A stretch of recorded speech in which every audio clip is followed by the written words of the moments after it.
Hi, welcome to my channel Kawaii Isopod. Kawaii means cute in Japanese. Although I'm not Japanese, I just love the word kawaii. I discovered World of Isopods by accident as I was looking for cleanup crews for my terrariums. There are so many types of isopod, and I know I cannot have all of them. So I only collect cute ones, in my opinion, of course. My definition of cute is basically anything that has interesting colors and cute face and round body. Basically, that looks like less menacing insects, because I'm not a big fan of insects.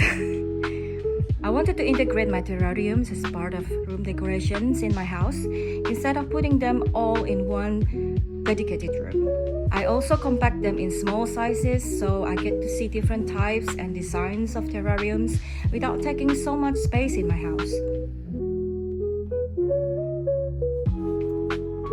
So, I found smaller stackable drawers compartments which allow me to easily maintain each container without unstacking the others. I turned the drawers into mini terrariums by drilling ventilation holes and adding some substrates, plants, rocks and twigs. I will explain more details about this later in a separate video. These mini terrariums will be the home for my isopods. I will stack the mini terrariums inside the big cabinet, which I turn into a big terrarium so I can control the temperature, humidity and airflow. So here's what it looks like. As you can see, I call it Isopod Apartments, as stacked mini compartments kind of look like apartments inside big terrarium. So yeah, that's why it's called Isopod Apartments.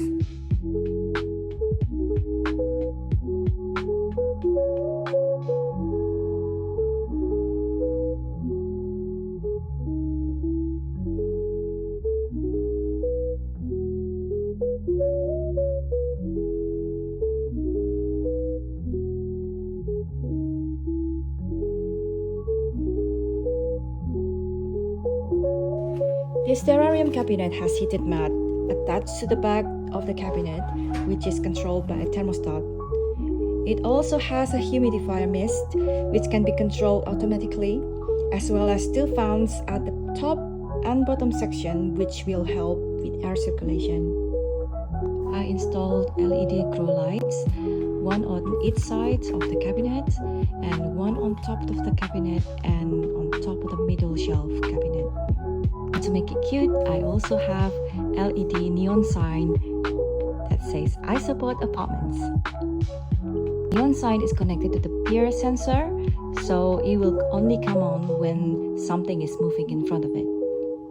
I filled this terrarium cabinet with some tropical plants. I wanted some of them to creep and grow to fill the entire wall of the cabinet, so I planted them in coir pouches and hang them on the wall. I'll show you how to make those pouches on a separate video. I leave some of the plants in the pots, which I will replace them one day using kokedama to make it look more natural later. I attached two small service drawers to store their food supplements such as fish and spirulina flakes, algae wafers, cuttlefish bones, and snake skins. The other drawer is to unpack and check when I order some new isopods before I transfer them into their new apartments.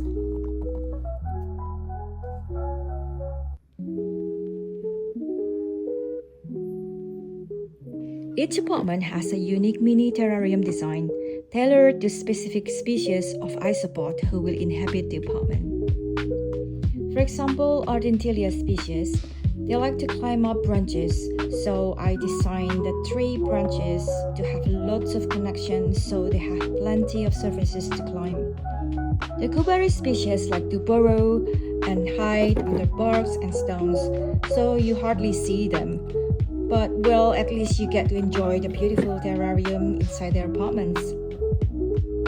I like to use natural feeding bowls such as oyster shells, or you can use flat stones if you don't have oyster shells. I spray the plants and moss inside the terrarium using rainwater because moss sometimes can turn yellow if you use tap water. I I'll post the making process of this Isopod apartments in a separate video, so please subscribe if you don't want to miss it.